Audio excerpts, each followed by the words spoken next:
Imagine this, there's an emergency at 2 p.m. on a Tuesday. You have kids at daycare, in school, and one at a friend's house. Do you have a plan or do you have panic?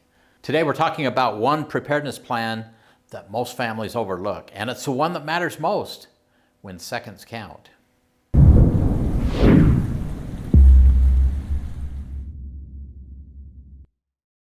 Hey, Provident Preppers, I'm Kylene. And I'm Jonathan. Today we are excited to have Yoni Binstock with us. He is a former paramedic. Yoni, teach us about yourself. Talk about what you have done and the exciting things that you're going to teach us today. Well, thank you so much for having me, Jonathan and Kylene. It's a pleasure to be here. Really quickly about myself, as you mentioned, I'm a former paramedic. I'm also part of the Los Angeles CERT, which is Community Emergency Response Team, which is in most American cities. And it's really the team of volunteers when stuff really bad happens and the paramedics and the firefighters can't really come to you, we are called. I've also published 10 books about emergency preparation for 10 different cities around the United States. I'm also doing cybersecurity on the side. So I'm all about how to secure yourself, both in the cyber world and in the physical world. And recently I've launched Family Ready Coach, which is a coaching service to support families in creating a personalized emergency plan. And in those calls, we talk about what your priorities are, and we go through scenarios, and I help you create a plan that's specific to you and your family. I think that's so cool. I wish that when I was doing this, I would have had access to you. That would have made my life so much easier. Absolutely. So much easier. That is, I think, one of the biggest stresses that a lot of families have when they think about some kind of an emergency and mom and dad are at work and the kids are at school and something happens. How do you get back together? And that's what this is all about. So maybe we should start with, what are the most common mistakes that you see families making? Probably the first one is assuming that you're going to be able to figure it out when you're in a high stress environment, in a high stakes environment. I'm a big planner. I'm someone that has a Google Calendar that's blocked from 7 a.m. to 12 p.m. a.m. And so I'm all about planning. And I can understand some people wait till the last moment to do certain things. And that's perfectly fine when it comes to homework, when it comes to work. But when it comes to emergency, that's just not okay. You need to have a plan. And then another thing that people kind of miss out on is not having things down on paper. And one is you need things on a digital document so you can easily update it, but you need things printed. You need things in your go bag. You need things printed on your fridge. You need things in your wallet. You need things in your car, because when stuff happens, you don't know where you're going to be. So you need to have physical items wherever you might be in order to review the plan, in order to review the phone numbers you need to call. And I'll say lastly, most importantly, is not practicing. It's one thing to have all these different scenarios imagined and even put on a document.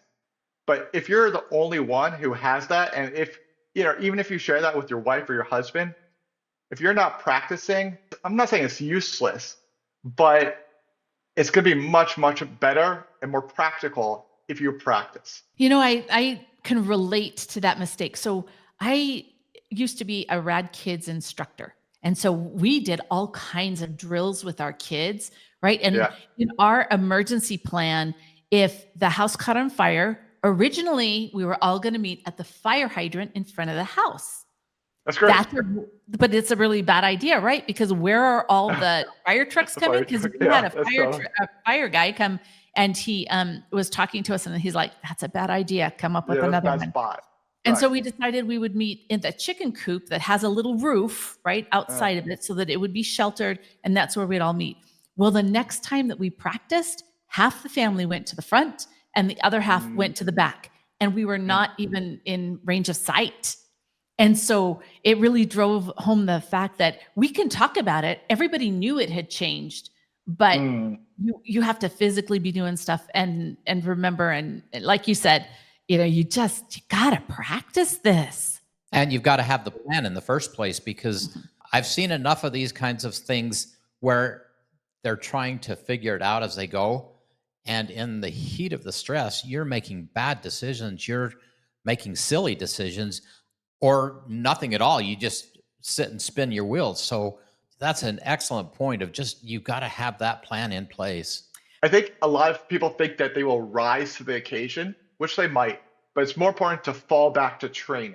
One of my worst nightmares when I had all my kids was what's going to happen if something happens during the day. I've got kids in high school, junior high, elementary school, and daycare. I had a lot of kids. And how am I going to gather? How am I going to know? And you've developed some ideas for helping us figure out the scripts. Why don't we talk about that for a minute? So I think it obviously depends on the size of your household. But that's right, it's going to come down to scripts and to the procedures that you and your partner, or you and your maybe your parents or your cousins, how's everyone going to take care of the kids? One parent, maybe they are closer to the high school, and so they'll be responsible for that child. Or one student is in college, or not college, maybe a high school, maybe a junior or senior, has their own car. And so they'll be kind of responsible for them and maybe another child who's in that same school. Talking about scripts is, I would be very, have the scripts ready for when you need to call the school. This is parent XYZ, my child's name is XYZ. Where is, my child right now? Is the backup location for the school in effect, or is my child at, in their classroom? Other scripts are really important. So let's say you have a neighbor who your child recognizes, but would never, kind of normal situations, pick up your child. One really important thing is to have a family password, right? And so let's say there's no one in your family that can pick up your child. So you go to your neighbor and says, can you please go, pick up my child? The family password is this. And so when that person picks up the child at the school, they can say that family password. And since your child kind of recognizes that neighbor, says the family password, they'll trust that neighbor to bring them to you. That neighbor also needs to be on your school's allowed list, right? Most schools have pretty tight security now. And so they will not even allow that person on the parking lot or through the front doors if they're not on that list. You just may think, oh, all I need is to put, me, my partner, maybe the grandparents, maybe a cousin. But I would add a neighbor or two, a cousin or two, just in case. It doesn't hurt. It really doesn't hurt. But all of this does take planning.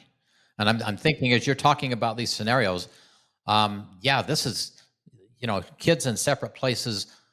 This all has to be practiced. This all has to be, we've talked about that, but it just drove home to me. This really has to be a plan, and that everybody's got to be involved, and then there's got to be practice. Yeah. And we have to know the school's plan, because each one of the schools have different policies, and it can be crazy. And then what happens when your school won't release your child, right? There's all kinds of issues that you really have to think through. And we've had lots of discussions with our children in the past. Fortunately, we only had little things happen, right? We never had any real big things. But as I look at the world right now, it's a scary place. There's so much going on, and we need to make sure we have these plans in place. So let's talk about communication. How do we communicate with our children, when they're at school? If there's something that happens, what do you recommend? So I think, as you said, communicate the plan before school, right? I think communication starts with your children when you make these plans, when you're practicing these plans. And that is age specific, right? If you have a kid in kindergarten or preschool, you're going to communicate different things than when they're 8 or 10 years old versus what, the 13, 14, 16 years old, right? So you need to tailor your messaging to your children based on their age group. I think when they're really young, let's just say kindergarten, I wouldn't even mention, big, terrible things that could happen, right? You don't want to cause nightmares. But you can just say, sometimes the school may close, or sometimes Papa or Mama or Mommy or Daddy is going to come to the school to pick you up in the middle of the day, or a neighbor might come to pick you up in the middle of the day. Our super secret family password is this, right? kind of make it cute. Don't scare them. As they get older, they understand that there's natural disasters, earthquakes, fires, tornadoes, whatever happens in your local area. And you can talk about those serious things because like they need to be prepared, right? And you Sure. can start preparing them for, hey, what do you think would happen if there's a tornado? What do you think would happen if there was a fire? And so really like have them be part of it. And for teenagers who I think, they are old enough to understand like the consequences and the harms of the physical world. But I think you can make it even more fun for them. And what the CDC did many years ago, if you remember, is they made like a zombie plan and to help people prepare for natural disasters or even man-made disasters. It wasn't because they thought the zombies were coming, but they just knew that it was a fun way to imagine and to prepare for disasters. Because a lot of it implies like, how do you evacuate your city? How do you stay safe in your apartment, in your home? How do you plan, for 72 hours? What do you do if the power goes out? And so play with your kids, right? What do you think would happen if the zombies came? Those are the ways you communicate with your children before, during the planning and preparation stage. If they are in school, depends, again, how old they are. If they do not have a phone, if they're too young to have a phone, then there's really kind of no way to communicate with them directly, right? You have to communicate through the school. If they're old enough, that's up to like the parents' choice of how old to have a phone. Then one is I would, depending on the emergency, either call them or text them. Now, texting is a great way because it is efficient, it is clear, it is quick, and a child can kind of potentially look at a phone text in class, and while they couldn't actually pick up a phone. So you kind of have to make that decision. Are they in recess? Are they on lunch? Are they gonna pick up the phone? No. Okay, are the phone lines, is the bandwidth okay? That will all determine if you make a text. I think the default should probably be a text. That's the most efficient way. So those are ways to communicate with your children during the planning stages and during a disaster. And one of the things that you talk about, I think is actually beautiful and it really brilliant. And it is a simple wallet comms card. Talk to us about that.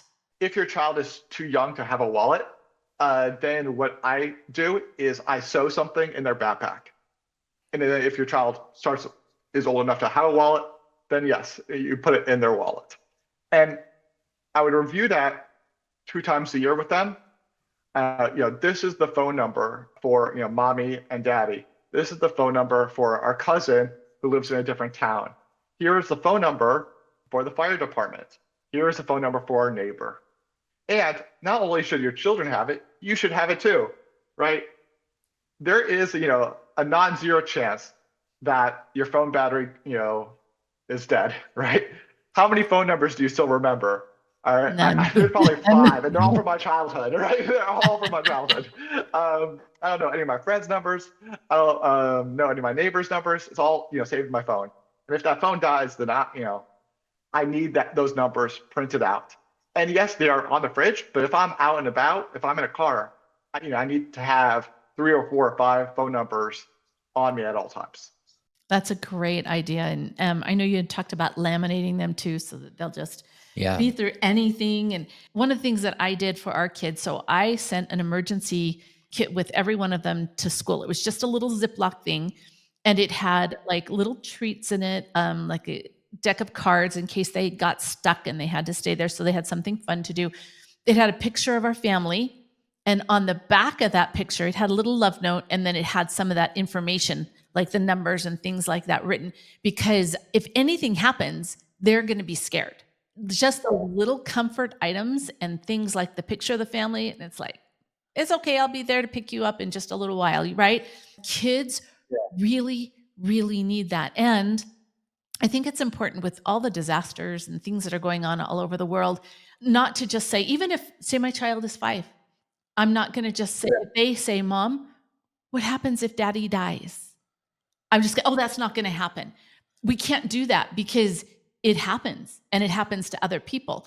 So we can sit down and have whatever their age level and only in response to their questions, but like, okay, what happens if mommy and daddy die? Well, we have a plan in place and you're going to go live with Aunt Tiffany and she loves you and you're going to have so much fun and you're going to miss us, but you're going to be okay because you're taken care of. And then suddenly you've taken that fear, and while it's still not a comfortable situation, they know there's a plan and they're going to be okay. So I think, it's hard dealing with all of this because they see it on the news. But because children, they're very concrete thinkers, right? They're not abstract thinkers. So when we talk to, our kids are grown now, but when I talk to them about with something we see on the news, like this huge fire and all these people are dying, and they'd say, we're going to be okay, Mom, because we have our food storage. Now, food storage has nothing to do with that fire, but because they can see it, taste it, touch it, feel it, right? It gives them great comfort. And so I think it's important to make sure, like your comms card, it's concrete. Kids need concrete stuff. So you talked about like kids needing something concrete. So do adults. And what I found during, especially my time as a paramedic, is the thing that was the worst possible outcome is panic, right? And as parents, our worst nightmare, like bar none, is something terrible happening to our children, right? So when a disaster happens, that's your first thought. And all of a sudden, your heart is racing, chemicals are flooding your brain, and you start to make bad decisions. And if you don't have something concrete, if you don't have a plan, if you don't have an emergency kit, you will make bad decisions. And so it's not only children that need concrete things, so do adults. Very good point. Thank you for that. Excellent. I'd love to hear some of your stories. Like, do you have any stories that would drive home this, how important family plans are? I think one story is from my training to become a CERT member. The number one thing they drilled the first day, second day, every single day is when the stuff hits the fan, no one is coming to help you. Mm-hmm. And you just need to absorb that. You need to like fully understand that fact. Because in our modern world, in the United States, when you call 911, most of the time, the vast majority of the time, someone is coming. And we have, since childhood, depended on that. We assume that's going to happen. And so we don't think that that won't happen. That if I call 911, the paramedics won't come, the firefighters won't come. And so we as Americans, as people in the Western world, anyone, as parents, we need to come up with a plan when the paramedics don't come, when the firefighters don't come, when the police don't come. Because, during a fire, during an earthquake, you are probably not their top concern, and they are overstretched. And yes, there will be people stepping in. There will be neighbors. There will be Good Samaritans. There will be people from CERT in your local community, other clubs and organizations. But really, for that first several hours, you are on your own. And so that lesson was like just drilled repeatedly in my head. Maybe one story from my time as a paramedic. There was a case, we were called, a child had an accident. There was a lot of blood, and the parent was just in absolute hysterics, was distracting us, was impeding us from taking care of their child, was just slowing the care down because of their hysteria. I didn't get it then because I wasn't a parent, but I kind of get it now, right? It is the worst possible thing to ever happen. You just need to plan in your head and on paper, what's going to happen. And so even that mental practice, what happens if my child breaks their arm? What happens if they get impaled with something? What happens if they have a concussion? What am I going to do? And at least that mental practice will help you, or at least lessen the chances of hysteria, of panic. I think that's a really good point. And I'd like to put in a plug for CERT here, because your community emergency response teams are amazing. And both John and I are CERT certified. We have little CERT backpacks that are hung so that we could grab them really quick. But when we were taking CERT, one of the most important things that I learned from that was that everyone who has been trained like that is better able to take care of your family. And if you can take care of your family, you take that stress away from all of those great first responders that are trying to help, and you can save lives, right? And there was a lot of really cool stuff that we learned, like lifting a dumpster off the ground. Like it was like, wow, we could do this, right? Yeah, we encourage you to reach out and see if you can take the CERT training, because the more certified people there are out there, the better everything runs. And this is a great way to be involved in your community. And some communities it's free. Some you'll have a minimal, I think the first city we did it in was like $25. And sometimes it's more depending on the equipment. But now, we have all the equipment that we need to be more productive. But most importantly, we have the knowledge, right? Right. The knowledge. And I think that's so important is I think a lot of people make the mistake of buying a huge, expensive kit and thinking, that's it, I got everything I need, right? The more money I spend, the more prepared I'll be. Oh, yeah. And while it's important to have, the essentials, while it's critical to have, a bug out kit, emergency kit, without a plan, it is useless. So you just need to have both, have, the requirements, the physical requirements, and have the plan. Talking about your plan. So you have 4 levels, kind of a meetup hierarchy. You want to walk us through a little bit about that? You kind of mentioned it a little bit with the, your house locations. So that's the first one is your home. That's base one, right? If comms go down, if for any reason there's an emergency and you can get to home, do that. That's level 1. Level 2 is something in eye distance from the home, from the apartment. So for any reason, the apartment or the home, you just can't go in. There's a gas leak. The house is in fire, in flames, whatever. There's flooding. Then something in eye distance. So it could be the chicken coop in the backyard. So the fire hydrant, you're probably right. That's probably not a good idea, right? But maybe the mailbox, any other kind of landmark in eyesight of the house. The third, level 3, is something that is a walkable distance from the home. So it could be a local store, maybe it's a church, maybe it's the neighbor's house, something that's walkable. And last is an out of area. And that's kind of up to you what you determine out of area is going to be. It depends on the disasters profile of your city. It depends on the car situation that you have with your family. So it can be several blocks away. It could be another zip code. It could be another county, another city. That's going to be up to you as a family to determine that. And that will be your out of area fallback. And so if you have this drill, you have this on paper and you've drilled this with your family, it's like, all right, level 1, we meet here. Now, if no one else is here, what do we do? Do we write a note and kind of leave it on the front door? So if someone comes later, they know where we are. If in 1 hour or 2 hours, do we go to level 2 and level 3? You as a family are going to need to make these decisions based on your family size, on the risk profile of the disasters, and of your transportation options. I think that's really good to have that plan and have it written, right? So that, and reviewed. Which, speaking of which, what about transportation? What about a transportation fallback plan? What do you think about that?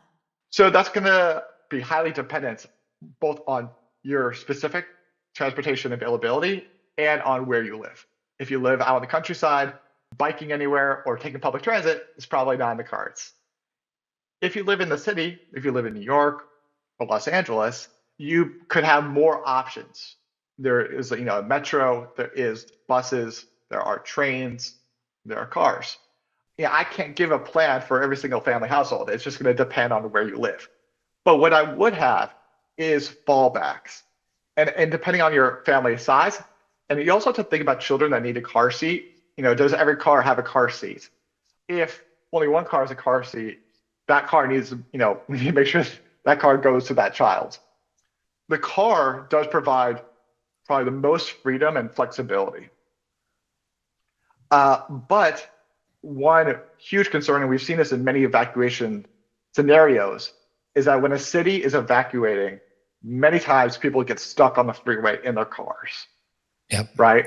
And that's actually a really, really bad place to be. It's probably the worst place to be. Yeah. In the middle of gridlock is a horrible place to be. It's really the worst. And so maybe if you took a bike, it would take longer, but you would be able to kind of choose how you get to certain locations. Yeah. Right? If there are train options, like if you live on the East Coast or just near like an Amtrak station, you can get pretty far pretty fast and don't need to worry about traffic. And again, that's going to determine what's the disaster, right? Some disasters happen in an instant. Some you have 24, 48, 72 hours to prepare. And so you can kind of choose the transportation that makes sense. Yoni, one of the things that intrigued me about your work and what I've learned about you is your 5-minute monthly micro drills. Now that's cool. Tell us about that. As we mentioned before, drills, practice is absolutely critical. And I think you can do them in different ways. But one is have them in your calendar. As I said, I love my calendar. And if it's not on the calendar, it's not getting done. So if you're watching this, just pause, put something on your calendar right now as a reoccurring event, right? And it can be as little, I think that's the minimum, is 5 minutes. And it's talking to your partner. Let's practice right now how we get out of our home, out of our apartment as quickly as possible, but taking the necessities, right? And that takes 5 minutes. But just as important are the longer drills, is a longer practice. And I want to talk a little bit about that. Everyone has a busy life. Everyone has packed weekends. And so it's so hard to find the time to like, hey guys, we're going to spend the next 2 hours practicing in case there's an earthquake. That doesn't sound fun to anybody but me. So how do we do that? Well, here's how I do it. Is just this last weekend, I wanted to map out some evacuation routes out of Los Angeles. So I was trying to figure that out. And I found a farm that was on one of these evacuation routes. And I had an event that weekend for like a pumpkin patch, perfect for my daughter. And so we made, a 4-hour, 5-hour, event out of it. As we're driving, I'm looking at the exits. I'm looking at the risk. Is this a fire-prone area? I'm looking at kind of the traffic flow. Like if this place got, huge amounts of traffic, how would we be able to get off? Where does this route go to? In what direction? What's further north? What's further east? And then, we did this, great event. We had lots of fun. So what I mean is try to incorporate fun activities with your children, with your partner at the same time as planning your evacuation route. And another great way is what happens if the power goes out, right? I know it's really hard, but try to do 48 hours without power. That sounds like, imagine telling that to a teenager, right? No phone, no computer, no Netflix. What? So you're going to have to be creative on how to make that fun. Is it setting up a tent, in your living room? Is it, playing, card games? Try to, find fun ways to practice these things. When I do these drills and scenario plannings during my coaching sessions, the number one scenario we always plan for is power outage. By far, that is the greatest risk for the majority of Americans. And actually, I'll say the majority of people in the developed world. Just a few months ago, the entire subcontinent of Spain and Portugal went out. That's several million people without power. Those are very highly developed countries. And you can say, oh, well, it has to do with solar energy, it had to do with their power grid. But it just shows you how fragile our electrical grid is and how quickly several million people were without power, not for a few hours, but for a day or two, maximum 3. I think for the vast majority of them, they had not practiced. Luckily, the weather wasn't too bad. It wasn't too hot. It wasn't too cold. And so there wasn't, massive casualties. But if you live in a very cold place, if you live in a very hot place, if you have medication that requires refrigeration, you need to practice, prepare for that. Absolutely. Good point. We did that once for quite a little while, and I learned a lot about myself. Yeah, like I'm really, really not nice when I'm cold. So that's why we have the wood burning stove, because I'm like, that will never happen to me again. I will never be that cold. For our final topic, I would love to talk about what you think little kits, comfy kits, and things with kids' meds in them. Help us know what we should do to create that. You mentioned them already. You did a great job with your children. It's a picture of the family. It's something that is like a comfort item. Could be their blanket or stuffed animal or something like that. It is important, critical information. And it's a small packet of energy dense food. It could be a protein bar, and have that in their backpack at all times. You want to keep it as small as possible, right? Kids' backpacks are already they're already so heavy, right? We see these little kids and the backpack's heavier than them and they can hardly keep it on their back. So, don't add to that weight too much. And then when your child is driving, make sure they know where the car kit is. You should definitely have an emergency kit in the car, and the child responsible who is driving should be responsible for knowing where that is, how to access it. But every person in the household should have their own, emergency kit. If it's in the backpack, if it's in your briefcase, if it's in the car, every single person should have a kit. Okay, so we've gone over a lot of information. What is one thing, because we don't want our viewers to feel overwhelmed, you can do this, but as you leave the show today, what's one thing that our viewers can do today to improve their family emergency plan? I think the simplest thing, like the thing that could happen in 2 minutes, is picking an out of area family contact. Now, this can be a cousin, this can be a grandparent, this could be a non-family member, just someone who lives outside of your city. It has happened before in the past where the cell network goes down and there's no way to contact someone inside the city. And the only way to communicate is actually outside, right? And so if you and your child are not close to each other, there's no way for you to communicate with each other. So the only way is through an out-of-city contact. And so having that person, and make sure that person knows that they are the out-of-city contact, right? All of a sudden they're getting phone numbers and all this stuff. No, they need to know too. And so they need to know the drill. And that person ideally, you should have their home phone, their cell phone, maybe their partner's phone, just so there is a way to communicate with them. And there's a kind of drill, like it's a text. You should text first, as we said before. It's the most efficient way. You're not communicating the urgency or the fear. And it's I'm safe, I'm at XYZ, I'm going to XYZ, there has been an earthquake, a fire, and then they will communicate that to everyone else in your family. So that can take really just 5 minutes, and that will do so much in making sure that you and your family are ready for the next emergency. Yeah, that is a great plan. So tell our audience more about where they can find you, the books that you read, your coaching services, and how you can help make their family so much more prepared. If you're interested, you can check out familyreadycoach.com. And I offer 3 different services. I offer a quick free 15-minute call just to check on where you are in your city risk profile.